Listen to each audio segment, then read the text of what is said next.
दोस्तों, अब लगता है कि गज़ा में इजरायली सेना का जो मौत का खेल है वो समाप्त होने वाला है, क्योंकि अब अत्याचार की पराकाष्ठा हो चुकी है, क्योंकि अब मुसलमानों के अलावा ईसाइयों को भी निशाना बनाया जाने लगा है। बीते दिन एक ऐसी घटना गज़ा में घटी। बीते दिन इजरायली सेना ने गज़ा में एक ऐसा दुस्साहस किया जिससे पूरा का पूरा वेस्ट, आप यूँ कहें कि पूरा का पूरा पश्चिम, दुनिया के तमाम सारे ईसाई देश अब इजराइल के खिलाफ होने वाले हैं। गज़ा का एकमात्र कैथोलिक चर्च बीते दिन इजराइल ने उड़ा दिया। आप अपनी स्क्रीन पर ये तस्वीरें ज़रा देखिए, ये उस चर्च की तस्वीरें हैं। देखिए, जो क्रॉस था उसको भी उड़ा दिया, उसको भी नेस्तनाबूद कर दिया। आप इन तस्वीरों को देख करके समझ सकते हैं कि कितना ज़बरदस्त और कितना बड़ा हमला हुआ होगा। इन तस्वीरों को कम से कम देख के ये लग रहा है कि गलती से नहीं हुआ है, जानबूझकर किया गया है। और बताया यह गया कि ये इकलौता कैथोलिक चर्च था और ये ऐसा चर्च था जिसमें लगातार जो दुनिया के बड़े जो लोग हैं, ईसाई धर्म के मानने वाले लोग हैं, स्वयं पोप बात किया करते थे फ़ोन पर, यहाँ के जो फादर थे। और उसके बाद इस पर हमला हुआ बीते दिन, और हमले में 2 लोग मारे गए, तमाम सारे लोग ज़ख्मी हो गए। और इन घायलों में इस चर्च की देखरेख करने वाले चर्च के जो फादर हैं उनको भी बुरी तरीके से चोटें आईं, ज़बरदस्त तरीके से वो घायल हो गए। इस घटना के बाद पूरी दुनिया के ईसाइयों में रोष है। इजराइल पर दावा किया जा रहा है कि एक बड़े दबाव की तैयारी अब ईसाइयों ने कर दी। दुनिया भर के ईसाई संगठन, दुनिया भर के बड़े ईसाई लीडर्स इजराइल के खिलाफ लामबंद होने लगे हैं, ऐसे दावे किए जा रहे हैं। और इस बीच देखिए, अमेरिका फर्स्ट नाम का ट्विटर हैंडल है, उसने सीधे तौर पर क्या कहा है ये देखिए ज़रा, आपकी स्क्रीन पर है। Pope Leo 14 has called for an immediate ceasefire after Israel struck the only Catholic church in Gaza, killing 2 people and injuring several. Pope Francis' friend, Father Gabriel Romanel, ये भी दोस्तों जो इस चर्च के जो फादर थे वो भी घायल हुए हैं। और इसमें सीधे तौर पर पोप फ्रांसिस ने ये कह दिया है, पोप लियो ने, माफ़ कीजिएगा, ये कह दिया है कि फ़ौरन अब गज़ा में सीज़ फायर हो जाना चाहिए। ये बात सीधे तौर पर उन्होंने कह दी है दोस्तों।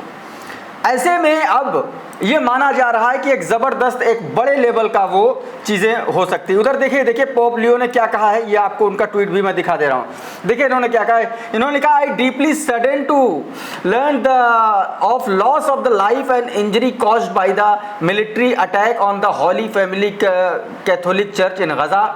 आई assure the parish community of my spiritual closeness. I commend the soul of the deceased of the loving mercy and almighty God। सीधे तौर पर उन्होंने क्या कुछ कहा है ये आप देखिए कि उन्होंने सीधे तौर पर दोस्तों ये कहा कि इजराइल के जो लोग हैं, गज़ा की स्थिति का जो होली फैमिली कैथोलिक चर्च पर हुए हमले से मौतों और घायलों की खबर से मैं अत्यंत दुखी हूँ।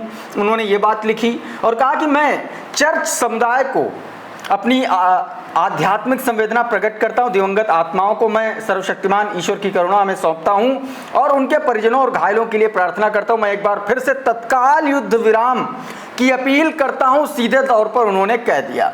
अब इसी को कोट करते हुए दोस्तों एक ट्विटर हैंडल ने क्या लिखा ये देखिए, स्टेट ऑफ फलस्तीन नाम का ट्विटर हैंडल है और इसमें देखिए एक वीडियो जारी किया गया। ये यूएन में स्टेट ऑफ फलस्तीन के जो रिप्रेजेंटेटिव हैं उन्होंने बाकायदा इस हमले के एक दिन पहले ये बात कही थी।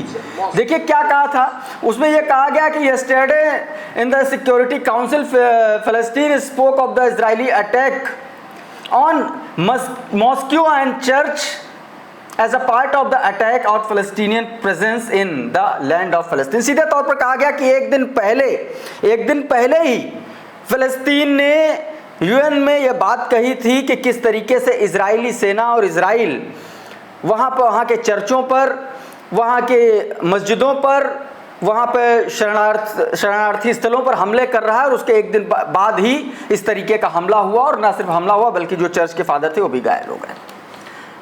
चूंकि अमेरिकन जो पॉपुलेशन है वो ज़्यादातर ईसाइयों के मानने वाली है, ऐसे में अब वहाँ की पॉलिटिक्स भी एक तरीके से डोनाल्ड ट्रंप पर दबाव बनने लगा है। देखिए एक बयान जारी किया गया, ये देखिए, ये दोस्तों मार्जोरी टेलर गेनी है, Israeli bomb the republic church in Gaza with American weapon. सीधे तौर पर दोस्तों ये बात कही गई, ये अमेरिकन कांग्रेस वुमेन है, इन्होंने सीधे तौर पर ये बात कही कि अमेरिकन हथियारों से जो अमेरिका ने बॉम्ब दिए वही बम इजराइल ने गजा में चर्च पर, कैथोलिक चर्च पर गिराया। ऐसे में एक बड़े आप ये कह सकते हैं कि एक बड़ा दबाव डोनाल्ड ट्रंप पर तो बनेगा ही और साथ में इजराइल पर भी बनेगा, क्योंकि ये एक बहुत बड़ी गलती, बहुत भारी गलती इजराइल ने कर दी है। उधर दोस्तों गजा की तस्वीर एक दिखाता हूं, जो तस्वीर पूरे इस वक्त सोशल मीडिया पर और टेलीविजन पर, इंटरनेशनल प्लेटफॉर्म पर छाई जा रही है। स्कूल, ये देखिए एक बच्ची है जो भाग रही है और पीछे धमाके हो रहे हैं। ये ऐसी तस्वीर है, ये गजा की ऐसी तस्वीर है दोस्तों, जिसको सालों साल तक मुझे लगता है कि याद रखा जाना चाहिए कि एक स्कूल पर बमबारी हो रही थी और एक अबोध बच्ची जो है वो अपनी जान बचा करके भाग रही थी। आप सोचिए, वो इजराइल जो कहता है कि वो महिलाओं बच्चों को नहीं मार रहा, ये उसका सीधा और प्रत्यक्ष प्रमाण है। और मुझे लगता है कि इस वीडियो को लेकर के आईसीसी में जाना चाहिए और दिखाना चाहिए कि देखिए साहब, ये किस तरीके की स्थिति गजा में इजराइल ने बना रखी है। ये तो जीता जागता उदाहरण है बच्चों पर हमला करने का, बमबारी करने का। दोस्तों सीधे तौर पर इस वीडियो में आप देखिए कि पीछे बम फट रहे हैं, जबरदस्त धुआं हो रहा और ये बच्ची भागती हुई नजर आ रही। दोस्तों ये जो तस्वीरें हैं ये अबू हेलो स्कूल की हैं और ये अल बुरेज कैंप जो है गजा स्ट्रिप में, सेंट्रल गजा में, वहां पर यह हमला हुआ है। तो आप ये समझिए शरणार्थी स्थल है, वो कैंप है जहाँ पर लोग रह रहे हैं, वहाँ ये हमला हुआ। और देखिए ये हमले के बाद की थोड़ी सी और क्लोज तस्वीरें, ये एक और तस्वीर देखिए, अचानक से मिसाइल आई और गिरी और सब कुछ एक सेकंड में तहस नहस हो गया। ये तो कहिए इस बच्ची की आप समझ लीजिए कि इसकी ज़िंदगी थी इसलिए ये बच गई, नहीं तो लाखों लाख हजारों हजार बच्चे जो है इसमें मारे गए हैं। असल रेग ये स्कॉलर हैं, पीएचडी स्कॉलर हैं, इन्होंने इस वीडियो को ट्वीट करते हुए लिखा, you can see her cover her ears and start running as soon as she hears the sound of the incoming Israeli strike. Palestinian children have become so used to bomb falling from the sky because the world has normalized their slaughter। सीधे तौर पर उन्होंने कहा कि अब फ़लस्तीनी बच्चे इन बमों के ऐसा लगता है कि आदी हो चुके हैं, क्योंकि दुनिया ने इस जघन्य अपराध को, इस जेनोसाइड को ऐसा लग रहा है कि पूरी तरीके से भुला दिया है, अब उसको नॉर्मल मान के चल रही है। लेकिन ये वीडियो वाकई में झकझोर देने वाला है दोस्तों। उधर एक और तस्वीर देखिए, खान यूनिस में देखिए बीती रात क्या किया। ये खान यूनिस का इलाका है, अल मवासी इलाका, जहाँ पर इजरायली एयर स्ट्राइक हुई है और इसमें 5 फ़लस्तीनी मारे गए हैं, तमाम सारे लोग इंजर्ड हो गए हैं। इन तस्वीरों में देखिए कि रात के अंधेरे में किस तरीके से इजराइल ने इस पर हमला किया। और ये बताया जा रहा है कि ये जो बम्बार्टमेंट हुआ, ये डिस्प्लेसमेंट टेंट लगे हुए थे जहां पर लोग अपने घरों को छोड़ करके रह रहे थे और उस पर ये इजराइल सेना ने अचानक से हमला कर दिया। तो ये एक तस्वीर अपराध की, सीधे सीधे खुले अपराध की तस्वीर। एक और तस्वीर दिखाता हूँ, ये देखिए, बाकायदा अरेस्ट है एक नौजवान, उसको मारा पीटा जा रहा है। आप ये समझिए कि सुलेमान अहमद ने ये वीडियो ट्वीट करते हुए लिखा कि Israeli forces caught on camera randomly assaulting a Palestinian who was already under arrest, this what Palestine have to live with the daily basis. सीधे तौर पर उन्होंने कहा कि ये तस्वीरें देखिए, एक ऐसे व्यक्ति को इजरायली मार रहे हैं, इजरायली सैनिक मार रहे हैं जो ऑलरेडी अरेस्ट हो चुका है। और उन्होंने ये भी बताया कि इस तरीके की तस्वीरें रोज़ाना सैकड़ों की संख्या में, सैकड़ों की तादाद में ऐसे वीडियोस रोज़ाना इस तरीके के वाक़े फ़लस्तीन में, गज़ा में देखे जा सकते हैं। ये बात दोस्तों सुलेमान अहमद ने लिखी है दोस्तों। उधर जो स्वास्थ्य के लिए, जो हेल्थ एड गज़ा में जा रहा था, उसको इजरायली सेटलर्स ने देखिए कैसे उनका रास्ता रोक के खड़े हो गए हैं। ये तस्वीर देखिए ज़रा, ये जॉर्डन का बॉर्डर है, उसके पास ये जो है जॉर्डन के बाहर ही जो गज़ा को जोड़ता है, वहाँ पर ये लोग खड़े हो गए हैं और ये कॉन्वॉय को जाने नहीं दे रहे हैं। सीधे तो सप्रेस न्यूज़ नाम का ट्विटर हैंडल है, उसने लिखा है कि armed Israeli settlers block the Gaza life saving aid convoy from passing at the एनबली क्रॉसिंग फ्रॉम जॉर्डन के पास जो है वहाँ पर ये लोग खड़े हो गए और उस कॉन्वॉय को जाने नहीं दे रहे हैं। तो इन तस्वीरों से आप साफ तौर पर देख सकते हैं। उधर दोस्तों ये तस्वीर देखिए, एक ईरान की तस्वीर है 12 दिन के एग्रेशन के दौरान जो ईरान में घटा और जिस तरीके से अस्पतालों पर हमला किया गया और अस्पतालों पर हमले के जो सबूत भी ईरान ने जुटाए हैं अंतर्राष्ट्रीय स्तर पर एक्सपोज करने के लिए इजराइल को, उसका एक सीसीटीवी वीडियो सामने आया है। उसमें दिखा है कि कैसे इजराइल के आम नागरिक, नर्सेस, डॉक्टर्स ने जबरदस्त बम्बार्डमेंट के बीच, स्ट्राइक के बीच में कैसे अपने साहस का परिचय दिया और कैसे वहां पर छोटे छोटे नवजात बच्चों को हॉस्पिटल से निकाल करके भागे हैं और उनकी जान बचाई। ये तस्वीरें देखिए दोस्तों, बताया जा रहा है इसी तरीके से न्यूली बॉर्न बेबीज को 60 ऐसे बच्चों को बचाया गया। आप समझिए कि 12 दिन के वॉर के समय और कुछ मिनट्स के भीतर वहां पर से बच्चों को निकाल लिया गया, हटा लिया गया और उसके बाद फौरन जो है इस हॉस्पिटल पर इजरायली जो अटैक हो गया, इजरायली एयर स्ट्राइक हो गई और पूरा हॉस्पिटल तहस नहस हो गया। तो दोस्तों इस तरीके से भी खबरें आ रही। उधर अयातुल्लाह अली खामेनी ने फिर से एक बयान दे दिया है। ये देखिए तेहरान टाइम्स की खबर है, Iran well equipped in diplomatic and military field.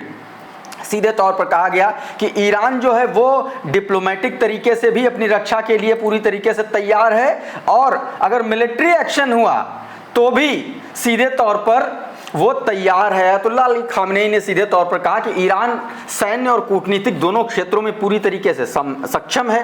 उन्होंने ये भी कहा कि इस 12 दिवसीय युद्ध में ईरानी जनता ने अद्भुत एकजुटता ने आक्रमणकारियों की सभी योजनाओं को ध्वस्त कर दिया। आगे वो कहते हैं कि इसी खबर में आगे कहते हैं कि ईरानी जनता कभी किसी मैदान में कमजोर पड़कर नहीं उतरेगी, चाहे वो कूटनीति हो या युद्ध भूमि। हमारे पास तर्क शक्ति भी है और सैन्य ताकत भी है। और आगे वो कहते हैं कि हमने कभी युद्ध नहीं चाहा, लेकिन जब भी दुश्मन ने हमला किया हमने उसे करारा जवाब दिया। और सीधे तौर पर कहा कि जब मीडिया प्रतिबंध हटेगा तब दुनिया देखेगी कि अमेरिका को कितना भारी नुकसान हुआ है और अगर जरूरत पड़ी तो इससे भी बड़ी चोट दी जा सकती है। सीधे तौर पर धमकी दे दी है कि अगर जरूरत पड़ी तो इससे भी तगड़ी चोट अमेरिका को और इजराइल को दी जा सकती है। सीधे तौर पर कहा, लोगों ने खुद को सरकार और इस्लामी व्यवस्था के समर्थन में झोंक दिया, लोगों की उन्होंने तारीफ भी की है। उधर दोस्तों एक और ये बड़ी खबर आई तेहरान टाइम्स के हवाले से, देखिए, Israel's covered plan against Iran progress. सीधे तौर पर कहा गया ईरान की प्रोग्रेस के खिलाफ इजराइल की एक नई साजिश चल रही है। क्या वो साजिश है मैं आपको बता दे रहा हूं। ये देखिए तेहरान टाइम्स की रिपोर्ट है, according to a report by Fars News Agency citing the reliable source, the Israeli regime has issued a new directive to the affiliated networks and the operatives instruction them to shift focus towards blaming the Islamic Republic। सीधे तौर पर यह कहा गया जो Iran की जो सरकार है, इस्लामिक रिपब्लिक है, उन्होंने अपने जासूस हैं, मोसाद के जासूस हैं, उन्होंने सीधे तौर पर कहा कि अब अयातुल्लाह अली खामेनी की नीतियों पर और उनकी जो हालिया जो हमले हुए उस पर उनको जिम्मेदार ठहराने के लिए एक पूरा का पूरा नैरेटिव गढ़िए। यानी कि सीधे तौर पर अब इंटरनल कॉन्फ्लिक्ट क्रिएट करने की साजिश रच रहा है इजराइल और अमेरिका सीधे तौर पर। और एक और बड़ी खबर निकल के सामने आई जिसमें यह बताया गया कि जो शाह के बेटे रजा पहलवी हैं, उनके द्वारा गवर्नमेंट इन एग्जाइल बनाने की असफल कोशिश के बाद अब उसे एक नया जामा पहनाने की कोशिश सीधे तौर पर इजराइल करने जा रहा है। और इसको लेकर के कॉन्स्टिट्यूएंट असेंबली इन एग्जाइल, इसके नाम से अगले महीने यूरोप के किसी देश की एक राजधानी में एक बड़ी मीटिंग होने वाली है, एक बड़ा गैदरिंग होने वाली है, जिसमें बताया जा रहा है कि कुर्द अलगाववादी गुटों सहित ईरान विरोधी आतंकवादी संगठनों को गुप्त रूप से सीक्रेटली बुलाया जा रहा है। और इसका मकसद ईरान में राजनीतिक जो वैधता है उसको चुनौती देना है, यानी कि एक तरीके से रिजीम चेंज करने के लिए एक नए तरीके से साजिश रचनी शुरू कर चुका है इजराइल। दोस्तों से बता रहा है 2009 के दंगे, राजशाही समर्थक और आतंकवादी गुटों और अलगाववादी गुटों का एक पूरा का पूरा गठबंधन बनाने की कोशिश है, यानी कि एक ऐसी साजिश जो सीधे तौर पर सीरिया बनाने की कोशिश इजराइल वहां पर रचना शुरू कर चुका है। तो कुल मिलाकर के दोस्तों तमाम सारी ऐसी घटनाएं हैं जो सीधे तौर पर आप कह सकते हैं कि ईरान के खिलाफ रच रहा है। लेकिन इजराइल अब पूरे मिडिल ईस्ट ही नहीं पूरी दुनिया में एक्सपोज हो चुका है। उसके नेटो के जो देश हैं वो अलग इजराइल की वजह से होना शुरू कर चुके हैं। कोलंबिया को हमने देख लिया, सीधे तौर पर धमका दिया है। तो दोस्तों इस तरीके से इजराइल एक्सपोज हो चुका है। इस वीडियो में इतना ही। बहुत बहुत शुक्रिया, बहुत बहुत धन्यवाद।